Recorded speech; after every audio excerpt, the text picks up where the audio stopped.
Malaikat Jibril berkata, "Ya Rasulullah, di depan ada malaikat Israel mau masuk."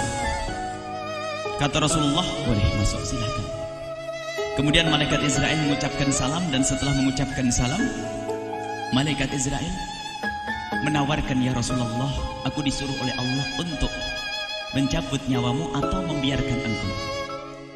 Dalam riwayat, aku disuruh oleh Allah untuk memberikan pilihan kepadamu, al-baqa' fid dunya, tetap di dunia, atau ar-rafiqul a'la, atau dengan Allah.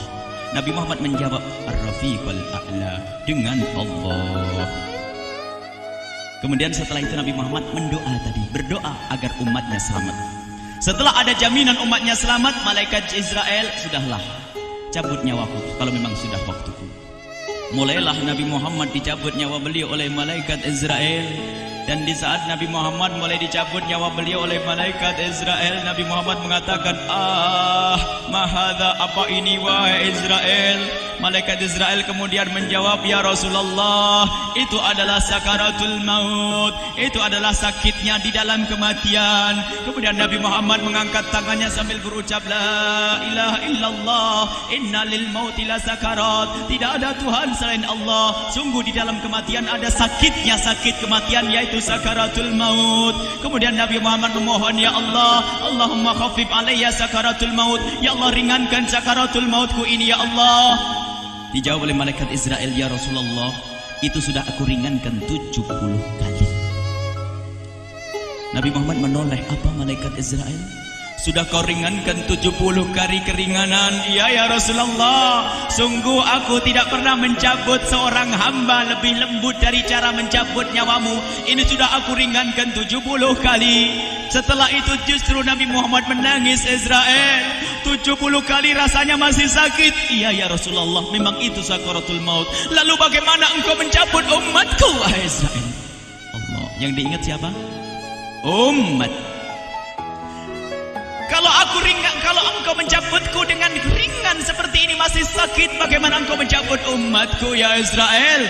Dijawab oleh malaikat Israel, "Umatmu manusia biasa, ya aku cabut." "Ya Rasulullah, begitu saja." "Ya sudah, begitu." Nabi Muhammad menangis. Tiba-tiba Nabi Muhammad mengangkat tangan dan memohon kepada Allah, Allah, inna lil mauti la sakarat, la ilaha illallah, inna lil mauti la sakarat. Sungguh di dalam kematian ada sakaratul maut. Allahumma khaffif ala ummati sakarat maut. Ya Allah, ringankan dari umatku sakaratul maut. Wa thaqqil alayya, dan bebankan kepadaku. Sampai tidak sadar doanya Nabi Muhammad seperti itu. Thaqqil alayya itu doa cinta. Seorang ibu yang pernah punya anak itu, lihat kalau doa Rasulullah ini masih dilakukan. Bagaimana Rasulullah bisa doa begitu? Itu bahasa cinta yang tidak bisa diterjemahkan dengan oleh akal. Seorang ibu kadang-kadang, ibu yang di belakang, ibu mau dikasih sakit oleh Allah? Mau, Bu? Ibu jauh sekali. Ibu mau dikasih sakit? Jawabnya tidak mau. Tapi suatu ketika seorang ibu melihat anaknya sakit, ngomong, "Sudahlah nak, jangan kamu yang sakit, biar ibu yang sakit." Ada atau tidak? Kenapa ngomong begitu? Itu bahasa cinta itu.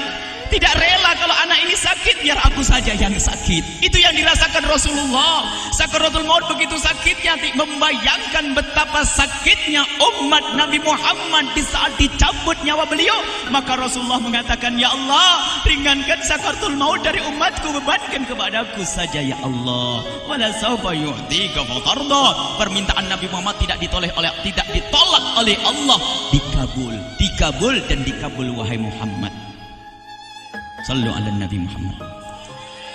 Dan benar, sakaratul maut kita ditahan oleh Rasulullah, ditanggung oleh Rasulullah, sehingga digambarkan oleh Imam Bukhari di saat Nabi Muhammad dicabut nyawa beliau. Siti Aisyah yang ada di situ, Rasulullah berada di pangkuan Siti Aisyah, yang saat itu Siti Aisyah melihat keringat dingin keluar dari kening Rasulullah. Siti Aisyah tidak pernah melihat keringat keluar seperti itu. Bahkan di saat dipegang kepala Rasulullah, panasnya melebihi dari panasnya orang biasa. Setiap kali ada kain dicelupkan di air, ditempelkan di kening Rasulullah langsung mengering.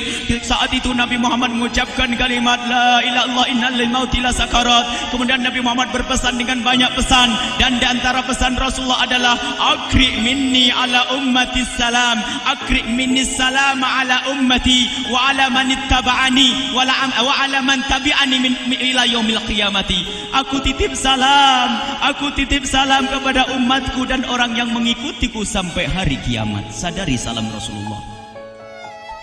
Sebelum meninggal masih ingat titip salam. Salam kepada siapa? Bukan salam kepada siapa-siapa, tapi salam kepada kita.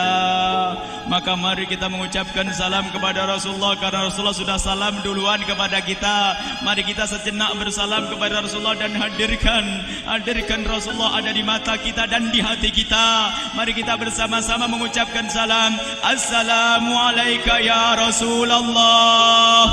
Assalamualaikum ya Rasulullah. Assalamualaikum ya Habiballah. Assalamualaikum ya Nabi Allah. Rasulullah mengucapkan salam untuk kita. Dan di saat itu Rasulullah keringat dingin keluar, maka oleh Siti Aisyah diusap. Oleh Siti Aisyah diusap, bayangkan saat itu Nabi Muhammad di pangkuan Siti Aisyah dan diusap oleh Siti Aisyah. Siti Aisyah berkata, keringat Rasulullah mengucur deras hingga aku usap, dan aku usap dengan tangannya Rasulullah. Diusap dengan tangannya Rasulullah. Siti Aisyah memegang tangan Rasulullah sendiri yang digunakan untuk mengusap keringat Rasulullah. Sahabat bertanya, Aisyah, kenapa harus dengan tangan Rasulullah tidak dengan tanganmu?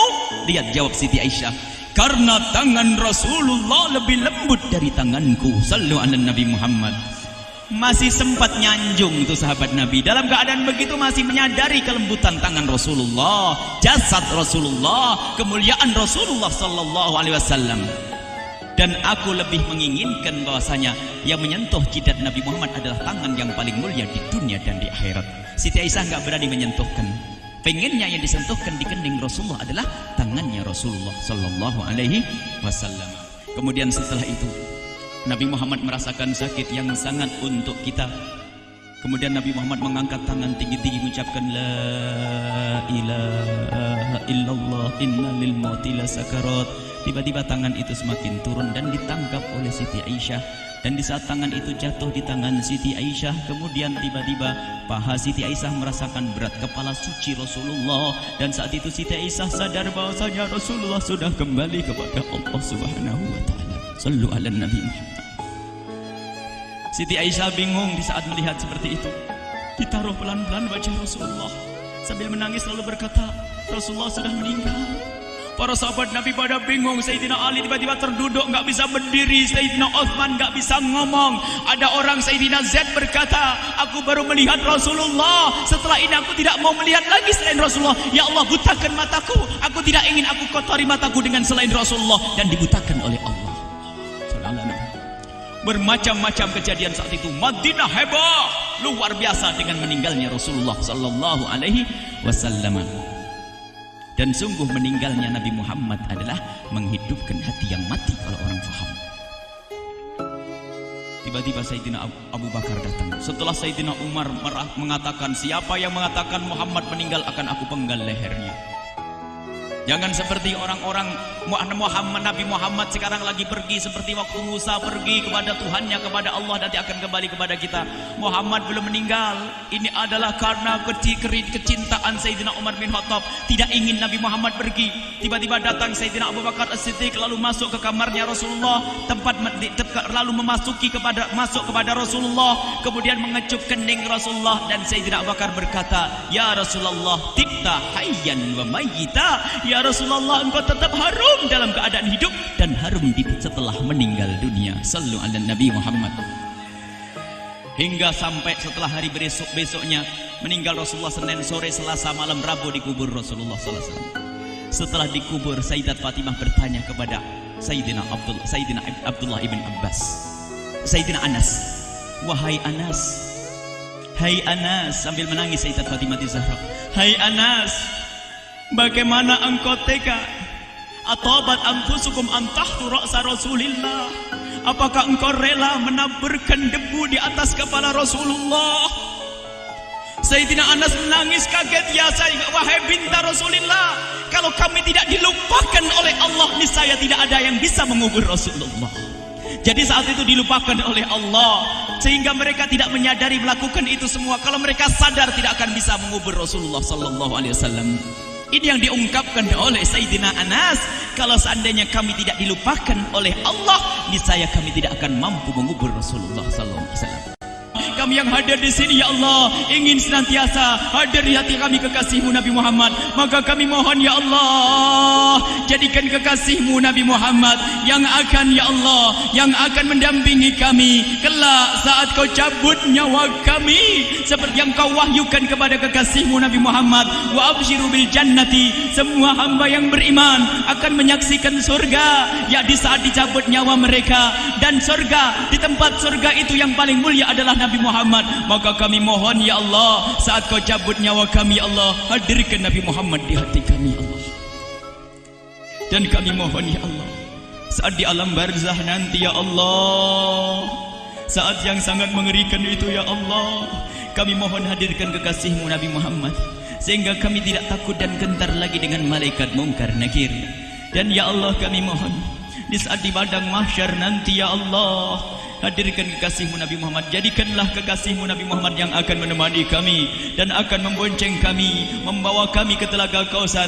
Lalu kami diberi air minum dari air telaga Kausar hingga kami tidak akan haus selama-lamanya. Ya Allah, jadikan kekasih-Mu Nabi Muhammad yang akan menemani kami di saat kami menyeberang Siratal Mustaqim hingga kami tidak akan terjerumus ke neraka jahanam. Dan jadikan kekasih-Mu Nabi Muhammad yang akan kami saksikan setiap saat di surga-Mu, ya Allah. Ya Allah, jadikan kekasih-Mu Nabi Muhammad yang senantiasa, ya Allah, kami lihat kelak di surga. Dan jadikan ucapan kami di akhir hayat kami kelak adalah, ya Allah, adalah kalimat agung dan mulia, La ilaha illallah Muhammadur Rasulullah.